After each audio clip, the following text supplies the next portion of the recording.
उन्यासी degree east longitude, आखिर इस एक लकीर में ऐसा क्या है जिसकी वजह से यहाँ पर उन सभी शिव मंदिरों के निर्माण किए गए?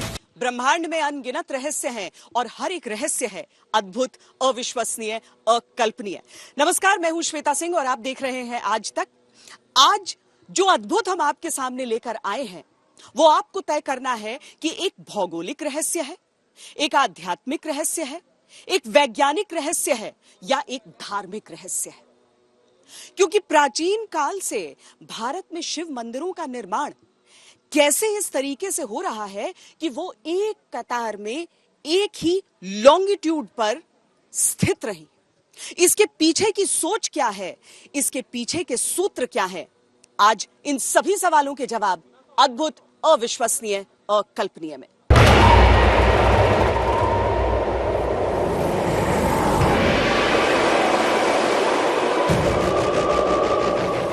उत्तर में आकाश की सीमाओं को चुनौती देता हिमालय, जहां स्थित है सबसे प्राचीनतम ज्योतिर्लिंग केदारनाथ।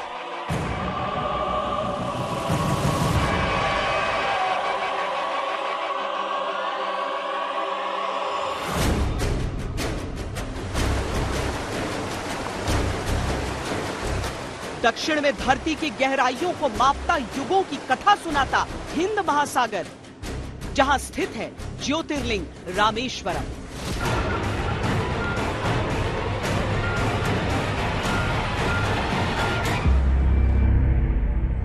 इन्हें एक सूत्र में जो शक्ति बांध रही है वो है आदि अनंत के देवादिदेव महादेव, त्रिकालदर्शी, जगत पालक, संहारक महादेव।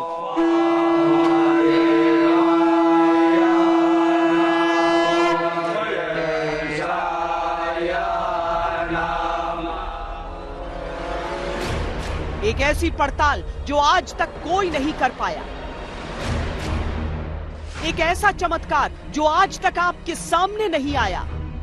दुनिया का सबसे अलौकिक रहस्य, पृथ्वी का सबसे प्राचीन चमत्कार आज हम दिखाएंगे। उत्तर से दक्षिण को बांधने वाली 2383 किलोमीटर लंबी अद्भुत शिव शक्ति रेखा, वो रेखा जो आंखों से ओझल है पर आपकी चेतना में बसनी चाहिए। आज हम दिखाएंगे आकाश और पाताल को एक करने वाले दो ज्योतिर्लिंगों के बीचों बीच प्राण तत्व, जल, अग्नि, वायु, पृथ्वी, आकाश का प्रतिनिधित्व करने वाले 5 शिव मंदिर किस आध्यात्मिक रहस्य का प्रतीक है। इसमें कोई आर्स माने ऋषि के द्वारा स्थापित शिवलिंग है, कोई स्वयंभू है, कोई बाणलिंग है, कोई नर्मदेश्वर लिंग है। इस प्रकार से अन्यान्य शिवलिंग जो है वो भारत में वर्ष में प्रतिष्ठित है। हम आज ये खोज करेंगे कि 1000 साल के अंतराल में अलग अलग कालखंड में अलग अलग लोगों द्वारा स्थापित ये 7 शिव मंदिर एक ही सीधी रेखा में कैसे बन सके। हजारों साल पहले जब सैटेलाइट नहीं थे, स्पेस टेक्नोलॉजी नहीं थी, स्पेस स्टेशन नहीं थे, देशांतर रेखाओं का कोई स्वरूप नहीं था, फिर कैसे तय हुआ कि सभी मंदिर एक सीध में बनेंगे? फिर ये भी कैसे और किसने तय किया कि हर शिव मंदिर न सिर्फ सीधी रेखा बल्कि 79 डिग्री ईस्ट लॉन्गिट्यूड यानी देशांतर रेखा पर ही बनेंगे? ये देखा जाता था कि सूर्य और चंद्रमा का संयुक्त प्रभाव किस बिंदु पर ज्यादा बेहतर तरीके से पड़ रहा है और कहां पर सूर्य चंद्रमा के प्रभाव से ज्यादा फायदा हो सकता है। इसीलिए उस गति के आधार पर और उस स्थिति के आधार पर भारतवर्ष में विशिष्ट मंदिरों की स्थापना की गई है। ये महादेव की महिमा का कोई अद्भुत चमत्कार है, ये महादेव की किसी शक्ति का अविश्वसनीय विस्तार है, या ये है महादेव पर विश्वास से जुड़ा कोई ऐसा अकल्पनीय सच जिसे आज तक कभी कोई खोज नहीं पाया।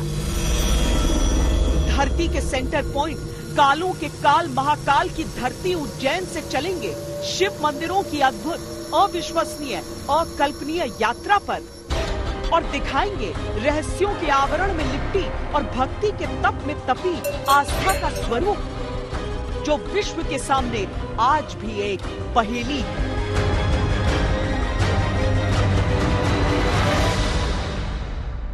श्री महाकालेश्वर मंदिर उज्जैन में, इसकी महिमा प्राचीन काल से चली आ रही है। यहाँ पर महाकाल में काल के अर्थ को भी समझना बहुत आवश्यक हो जाता है। शिवजी के जिस रूप की आराधना यहाँ पर की जाती है और उज्जैन की जो महत्ता है वो बहुत ही अद्वितीय है।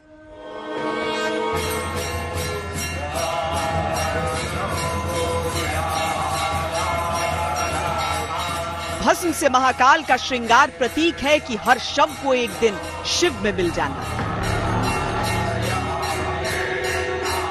भस्म से महाकाल का स्नान मान्यता है इस बात का कि कालों के काल है महाकाल। ये भस्म संकेत है जीवन की नश्वरता का। चूंकि मृत्यु के देवता हैं और दक्षिण मुखी महाकाल हैं, तो मृत्यु के देवता होने के नाते अगर हम देखें तो इस चराचर ब्रह्मांड का अंतिम सत्य क्या है? कोई भी वस्तु हो, कोई भी व्यवस्था हो, उसकी अंतिम गति क्या होती है? भस्म होना है। चाहे कोई भी वस्तु हम ले लें, उसकी अंतिम जो परिणति है वो भस्म है। जो अंतिम सत्य है उसको जो धारण करता है वो शिव है।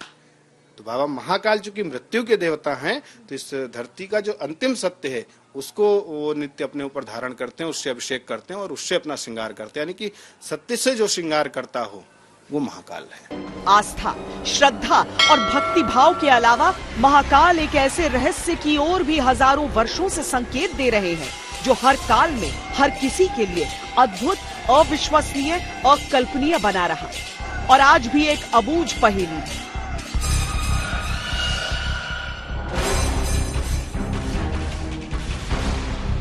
एक बार फिर इस सीधी रेखा को देखिए जिस पर आश्चर्यजनक रूप से 2 ज्योतिर्लिंग के बीच 5 शिव मंदिर स्थापित हैं और सातों शिव मंदिर 79 डिग्री ईस्ट लॉन्गिट्यूड यानी देशांतर पर हैं।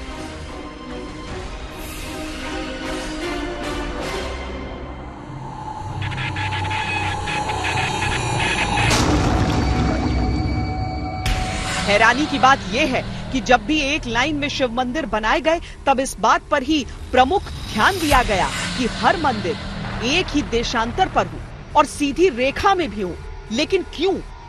सदियों पहले कितना विकसित ये खगोलीय विज्ञान था जिसके आधार पर मानकर इतनी सटीक गणना की गई।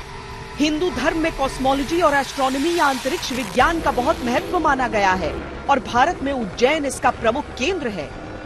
इसीलिए इस सवाल के जवाब की तलाश हम उज्जैन की धरती से शुरू कर रहे हैं, महाकाल के मंदिर से कर रहे हैं।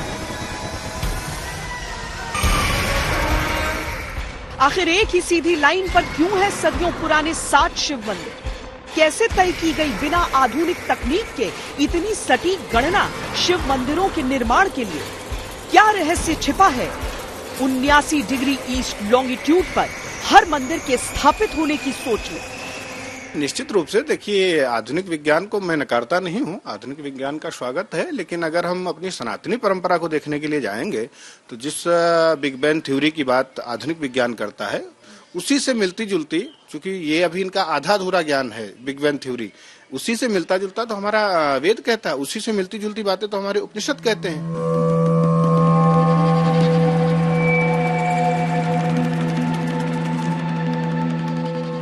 कैलाश से रामेश्वरम तक भारतवर्ष का कोई ऐसा हिस्सा नहीं जहां भगवान शिव से जुड़ा कोई रहस्य न मिलता। हर रहस्य का सिरा किसी न किसी वैज्ञानिक कारण से न जुड़ता हो। ऐसा भी नहीं होता उज्जैन के महाकालेश्वर मंदिर का तो कण कण अद्भुत कथाओं का सार है। एक और बेहद अद्भुत जानकारी है वो ये कि उज्जैन महाकालेश्वर मंदिर से इन मंदिरों की जो दूरी है उसका आंकड़ा भी बहुत जादुई नजर आता है। उज्जैन यानी वो अद्भुत धरती जहां स्वयं प्रकट हुए महाकाल। बाकी जगहों के गर्भगृह में और उज्जैन के गर्भगृह में थोड़ा सा अंतर है। जो उज्जैन का गर्भगृह है वो बिल्कुल उसी स्थिति में बनाया गया है जैसे किसी महिला का, माता का गर्भ होता है। इसीलिए जब आप उसके अंदर जाते हैं, पूजा करते हैं, आरती करते हैं, तो बिल्कुल नया जीवन पाने जैसी बात हो जाती है। उज्जैन यानी वो धरती जहां दक्षिण मुखी महाकाल के रूप में दुनिया का इकलौता शिवलिंग है।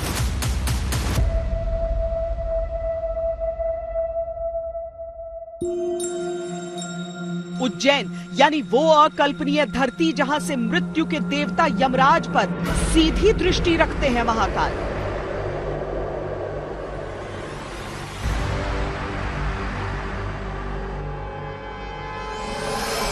भगवान स्वयं शिव जो महाकाल हैं, कालों के काल हैं, यानी कि मृत्यु के ऊपर भी यदि किसी ने विजय प्राप्त की है तो केवल शिव ने की है। इसलिए भगवान जो महाकाल जो ज्योतिर्लिंग है वो तीसरा अवतरण है उनका, तो ज्योतिर्लिंग के रूप में तीसरा है, और इस पृथ्वी के रूप में वो पहला है। पहला इसलिए होता है कि जब ये पृथ्वी का प्रलय हुआ और जब पृथ्वी का पुनः निर्माण हुआ तो आकाशे तारके लिंगम पाताले हटकेश्वरम और मृत्यु लोके महाकालम, जिस जिस जगह पे मृत्यु होगी उसका कोई आधिपत्य होगा तो केवल वो महाकाल होगा, जो काल के ऊपर भी है और समय के ऊपर भी है, वो उसका अधिपति राजा होगा, तो इसलिए महाकाल है।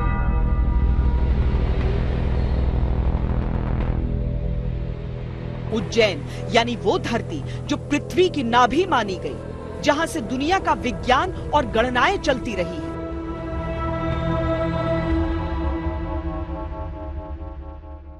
उज्जैन को पृथ्वी की नाभि, नेवल ऑफ द अर्थ क्यों कहा जाता है? देखिए क्या है कि उज्जैन का प्राचीन समय पर जो महत्व था वो खगोलीय गणना के हिसाब से काफी महत्वपूर्ण था। महत्वपूर्ण किस हिसाब से था? एक तो उज्जैन कर्क रेखा पर उस समय स्थिति थी, अभी थोड़ा सा परिवर्तन हो गया है, और दूसरी बात क्या है कि जो समय की गणना होती थी, जो जीरो देशांतर जो अभी ग्रीनविच को मानते हैं या भारत के लिए 82.5 डिग्री का मानते हैं, उस समय उज्जैन के देशांतर को जीरो मान के समय की गणना होती थी। महत्वपूर्ण ये रहता है कि अगर कर्क रेखा पर स्थित है तो इसका मतलब क्या है, जब हम आकाश में ऑब्जर्वेशन करते हैं तो ऑब्जर्वेशन एकदम सटीक होता है, क्योंकि जो हमारा जितना भी राशियां की स्थिति है वो राशियों की स्थिति हम इक्वेटर से 9.5 डिग्री उत्तर और 9.5 डिग्री दक्षिण दोनों तरफ है। तो इसका मतलब क्या है कि अगर कर्क रेखा पे होगा तो ऑब्जर्वेशन हम एकदम परपेंडिकुलर सर के ऊपर कर पाएंगे। तो जितना ऑब्जर्वेशन हम परपेंडिकुलर करेंगे उतना एरर की संभावना कम रहती है। अगर कोई एंगल होगा एरर की संभावना ज्यादा रहती है, गणनाएं गलत होंगी। तो इसलिए उज्जैन को प्राचीन समय से खगोल का महत्वपूर्ण केंद्र के रूप में विकसित है।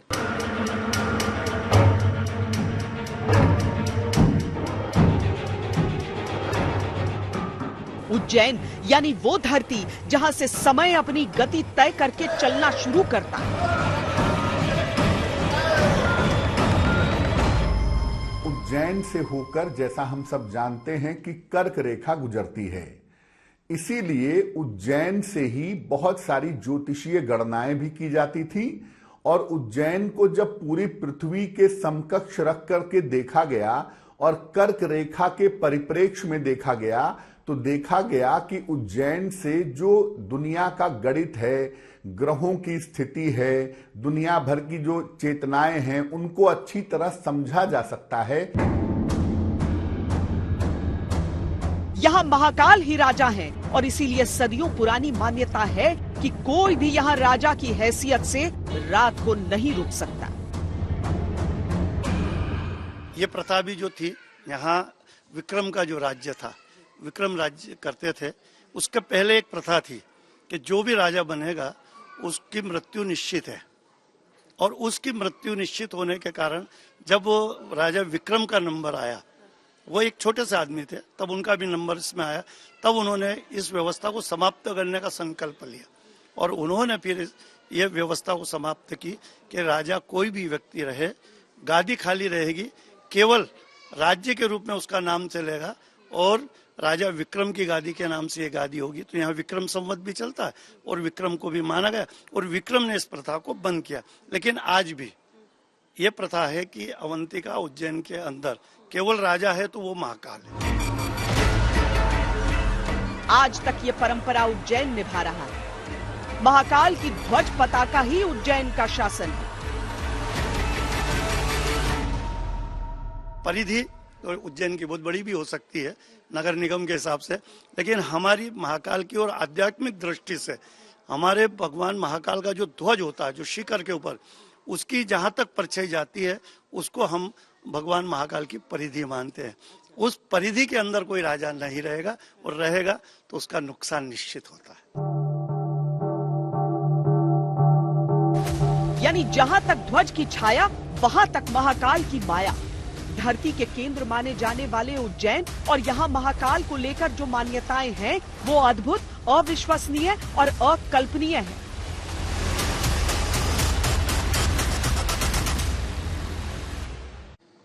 नीलकंठ महादेव से अद्भुत भला कौन, प्रकृति के रहस्यों से अकल्पनीय भला क्या है? इस बात को लेकर जरूर विमर्श हो सकता है कि जो सनातनी विज्ञान है वो कितना प्राचीन है, क्या चीजें हैं उसमें जो सारी दुनिया को शायद आज भी नहीं मालूम। लेकिन ये प्रश्न जरूर सबके मन में उठता है कि जिन चीजों का आविष्कार चंद 100 वर्ष पहले हुआ, उनका बोध हमारे वेदों में सैकड़ों वर्ष पहले आखिर कैसे है?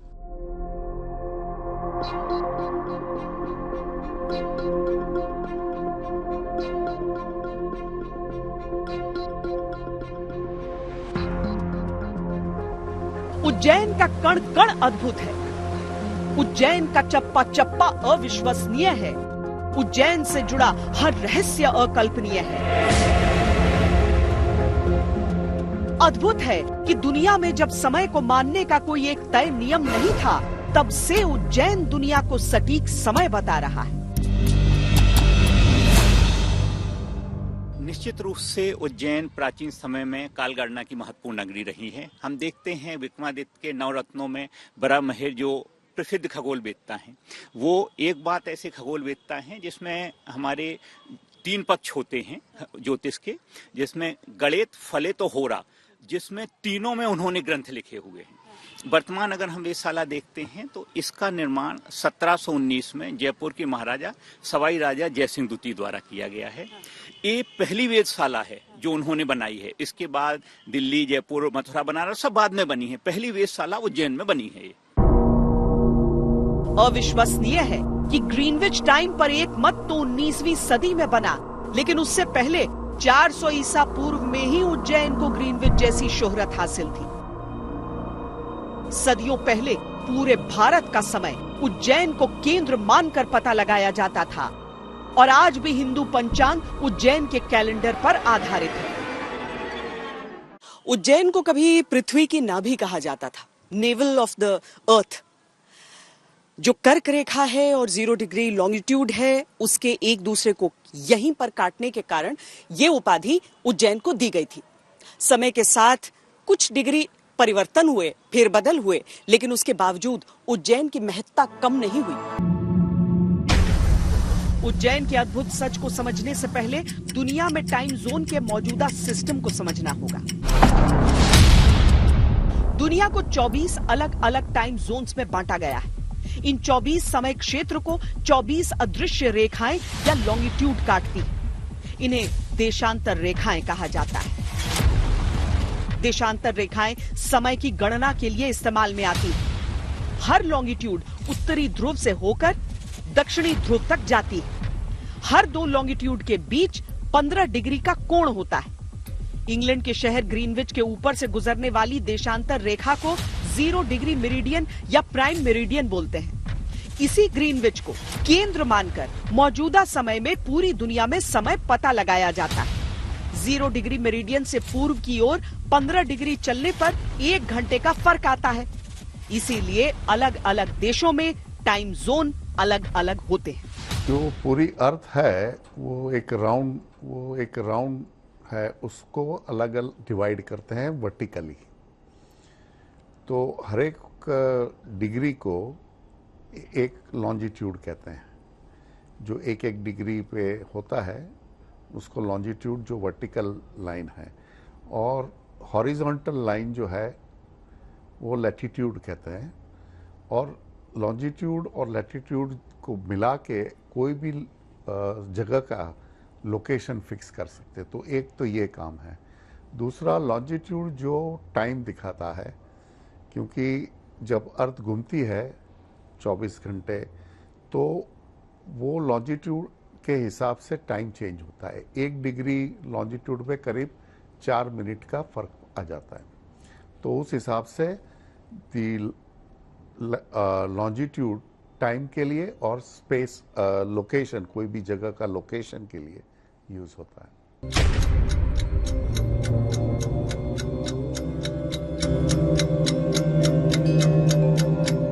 19वीं सदी की शुरुआत में दुनिया में समय सूरज और तारों को देखकर तय करते थे। हर क्षेत्र का अपना समय होता था, लेकिन औद्योगिक क्रांति के साथ जैसे जैसे व्यापार बढ़ता गया, इसमें बदलाव की जरूरत महसूस हुई। इसने 1884 में टाइम जोन सिस्टम को जन्म दिया, जो आज तक कायम है। ग्रीनविच को केंद्र माना गया। लेकिन जब ग्रीनविच के हिसाब से समय की गणना नहीं होती थी, तब वक्त कैसे पता करते थे? यहाँ से उज्जैन की एक अद्भुत कहानी का सिरा जुड़ता है। पश्चिमी देशों में जब समय का कोई तयशुदा कैलकुलेशन नहीं था, उससे सदियों सदियों पहले ही उज्जैन में इस दिशा में काम शुरू हुआ था। उज्जैन को भारत का सेंट्रल मेरिडियन माना जाता था। खगोल शास्त्रियों की मान्यता है कि उज्जैन नगरी पृथ्वी और आकाश की सापेक्षता में ठीक मध्य में स्थित है। काल गणना के शास्त्र के लिए उज्जैन की यह स्थिति हमेशा से उपयोगी रही।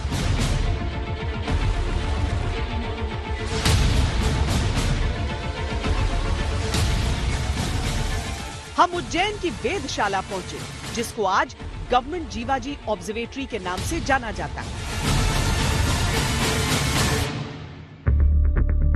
आधुनिक समय में लॉन्गिट्यूड या देशांतर की मध्य रेखा में ग्रीनविच नाम का शहर है, लेकिन प्राचीन भारत में यह रुतबा उज्जैन का था। भौगोलिक गणना के आधार पर प्राचीन विद्वानों ने उज्जैन को शून्य रेखांश पर माना है। यह भी माना गया कि कर्क रेखा भी यहीं से गुजरती है। उस काल में देशांतर रेखा और कर्क रेखा का इंटरसेक्शन यही माना गया। ऐसा सिर्फ भारत के विद्वानों का मानना नहीं था, बल्कि ग्रीक गणितज्ञ क्लॉडियस टॉलमी के अनुसार उज्जैन शहर वहां ओजीन के नाम से प्रख्यात था। टॉलमी ने उज्जैन या ओजीन को अपने मैप पर दिखाते हुए कहा भी कि वो उस समय दुनिया का प्रमुख शहर था। ग्रीक गणितज्ञ क्लॉडियस टॉलमी के अनुसार उज्जैन से 0 मेरिडियन की गणना की जाती थी।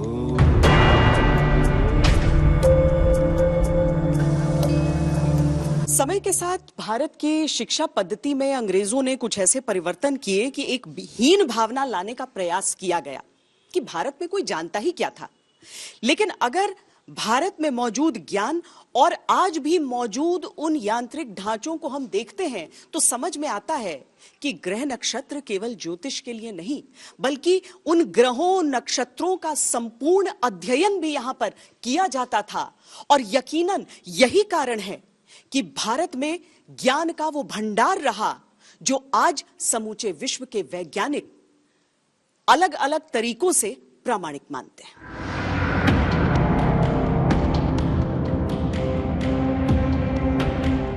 इस वेधशाला के बनने से काफी पहले से ही उज्जैन को खगोल शास्त्र और गणित विषयों को पढ़ने का केंद्र माना जाता था।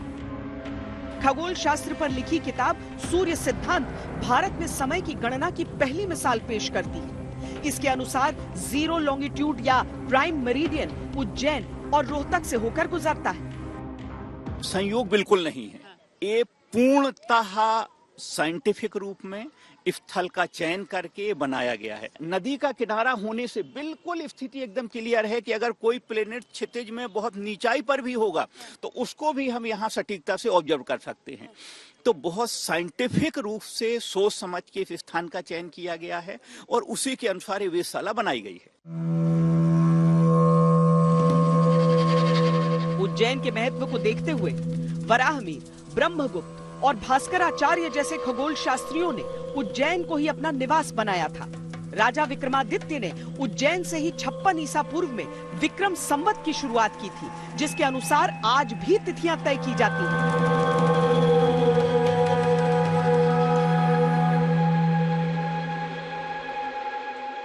देवताओं और असुरों ने जब समुद्र मंथन किया तो विष निकला और उसे शिवजी ने अपने कंठ में धारण किया। ये जब आप सुनते हैं तो इससे न जाने कितनी सीख आपको मिल सकती है। हमारी जो संस्कार हैं, हमारी जो संस्कृति है, हमारी जो परंपराएं हैं, वो सब कुछ न कुछ सिखाकर जाती हैं, लेकिन इनमें कुछ किंवदंतियां भी जुड़ती हुई चली जाती हैं। उज्जैन महाकाल से जुड़ी हुई कुछ किंवदंतियां रही हैं। हालांकि इनमें से कुछ को राजा विक्रमादित्य के काल में बदला भी गया है। चटाटवी गलत चलत प्रवाह पावित स्थले गले विलंबितं निदाम्बुजंग तुंग मालिकां मोट्ट मोट्ट मोट्ट मुन्निनाद वंड मर्मयं चकार चंड तांडवं तनोतु नः शिवः। विक्रमादित्य चक्रवर्ती सम्राट थे। शक साम्राज्य को जब उन्होंने पराजित किया तो उस समय से समय की गणना के लिए विक्रम संवत शुरू किया। इसमें दिन, सप्ताह और महीने की गणना सूर्य और चंद्रमा की गति के आधार पर की गई, जो आज भी भारत की मान्य परंपरा है। मान्यता है कि विक्रमादित्य ने भी एक वेधशाला बनाई थी, जिसने उज्जैन को विश्व में ज्योतिष के प्रमुख शहर के तौर पर स्थापित किया। वो राजा अपने नाम से सम्मत चला सकता है जो प्रजा का जितना भी कर्ज हो वो उसको चुका दे। और ये विक्रमादित्य एक ऐसे राजा रहे हैं कि जिन्होंने वो सब चुका के और प्रजा के कल्याण में जिस प्रकार से कार्य किया कि वो अधिकृत हुए कि अपने नाम से संवत चला सकें, और वो संवत प्रचलन में है।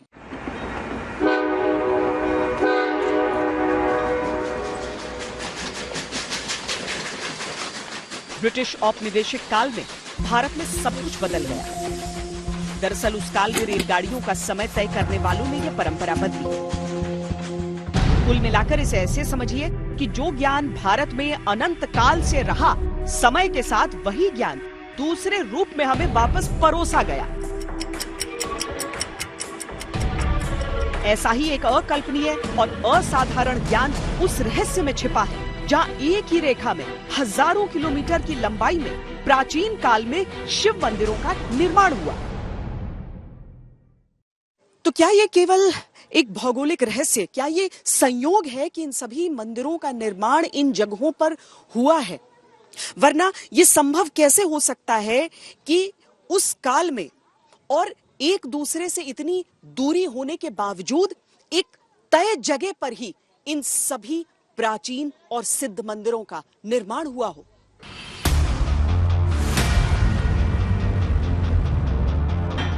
कैसे और कौन सा गणित लगाया गया होगा तब, अब से सैकड़ों हजार साल पहले? आइए इस रहस्य को समझने की कोशिश करते हैं। सबसे पहले भारत की देशांतर रेखाओं को मैप के जरिए समझिए।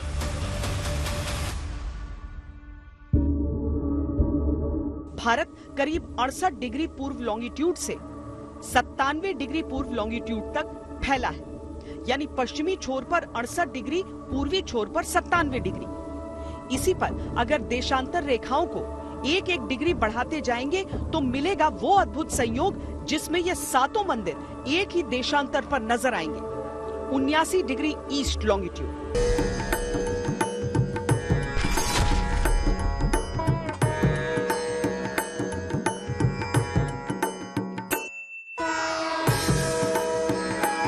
यह है केदारनाथ धाम।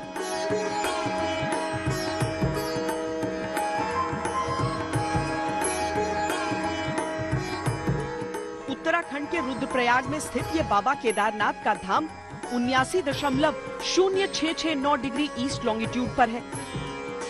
कहा जाता है इस मंदिर को महाभारत काल में पांडवों ने बनवाया था और फिर शंकराचार्य ने इसकी पुनर्स्थापना की थी।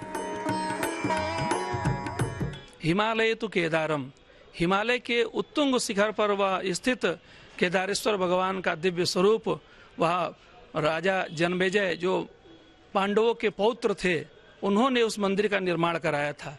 बाद में कालांतर में आद्य जगत गुरु शंकराचार्य जी उसका जीर्णोद्धार कराया था। 79 डिग्री ईस्ट लॉन्गिट्यूड पर स्थित ये है श्री कालहस्ती मंदिर। आंध्र प्रदेश के चित्तूर में स्थित 5वीं शताब्दी में विजयनगर साम्राज्य में बना ये मंदिर पंच तत्वों में वायु का प्रतीक माना जाता है। इसे दक्षिण का काशी भी कहते हैं।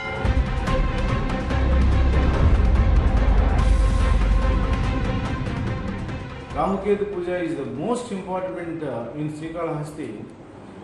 Those who are suffering from Rahuketu Grahas, they are performing puja here. Entire problems, just like unmarried people, unemployment people, financially suffering people, each and every problem should be clear after performing the Rahuketu Puja.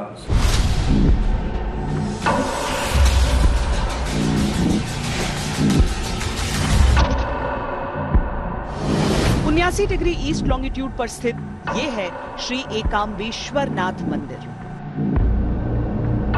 Tamil Nadu के कांचीपुरम में स्थित मंदिर के शिवलिंग को कहा जाता है कि स्वयं माता पार्वती ने स्थापित किया था। इसे पंच तत्वों में पृथ्वी का प्रतीक माना जाता है।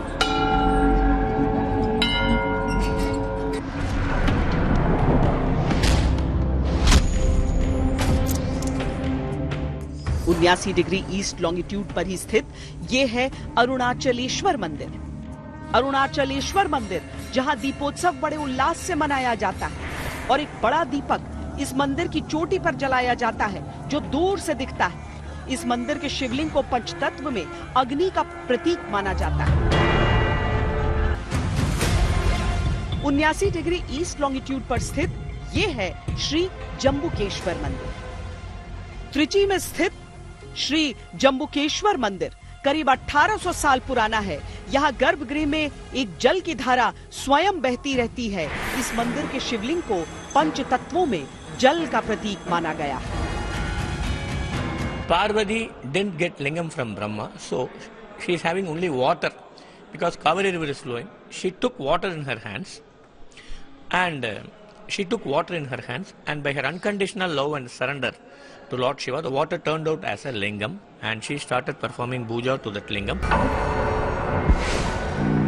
79 डिग्री ईस्ट लॉन्गिट्यूड पर स्थित ये है श्री थिल्लई नटराज मंदिर।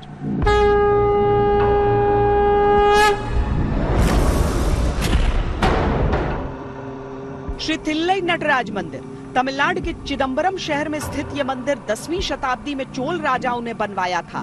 इसमें भरतनाट्यम की मुद्राएं उकेरी गई हैं। पंच तत्वों में इसे आकाश का प्रतीक माना गया है।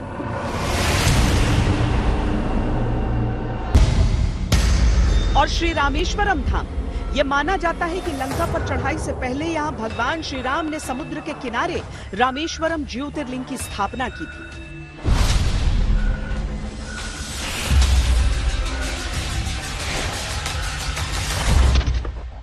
पृथ्वी, अग्नि, जल, वायु, अंतरिक्ष जो प्रकृति के तत्व हैं उनका प्रतिनिधित्व करते हैं। ये मंदिर अपने आप में अद्भुत है कि किस तरीके से वेद, वास्तु और विज्ञान का समागम यहाँ पाया जाता है। जब अलग अलग कालखंड में अलग अलग लोगों ने इन्हें बनवाया होगा तो क्या सोच रही होगी जो एक ही सीधाई पर इन्हें बनवाया गया। ये आज भी सबसे बड़ा रहस्य है। हाँ, यह बात आती है कि एक ही रेखा के मध्य में सब स्थापित होना, तो एक प्रकार समझा जाए कि महज संयोग है, प्राकृतिक संयोग। और प्राकृतिक संयोग जो होता है वह विश्व कल्याणकारक ही होता है। अगर शिव मंदिरों का एक लाइन में होना किसी विधि से या किसी प्राचीन विज्ञान की वजह से संभव हो पाया तो वो विधि क्या थी? अगर ये केवल संयोग है तो और मंदिरों के साथ क्यों नहीं हुआ? केवल शिव मंदिरों के साथ ही क्यों? और उनमें से पंच तत्वों का प्रतिनिधित्व करने वाले शिव मंदिरों के साथ ही क्यों? भारत इकलौता ऐसा देश है जहां ग्रहों ही नहीं नक्षत्रों को भी पढ़ा गया। ये बात और है कि धीरे धीरे इसे केवल ज्योतिष से जोड़ दिया गया और अंधविश्वास कहकर नाक भौं से कोड़ा गया। लेकिन कहते हैं ना, प्रत्यक्ष को प्रमाण क्या, एक ही रेखा पर बने सभी मंदिर बेहद प्राचीन हैं और वो सब उस काल में निर्मित हैं जब आज के इन देशांतर रेखाओं की अवधारणा इस रूप में थी ही नहीं। अब पहेली कहिए या चमत्कार, है तो ये अद्भुत, अविश्वसनीय, अकल्पनीय ही। अभी के लिए इतना ही। देश और दुनिया की बाकी खबरों के लिए आप देखते रहिए आज तक।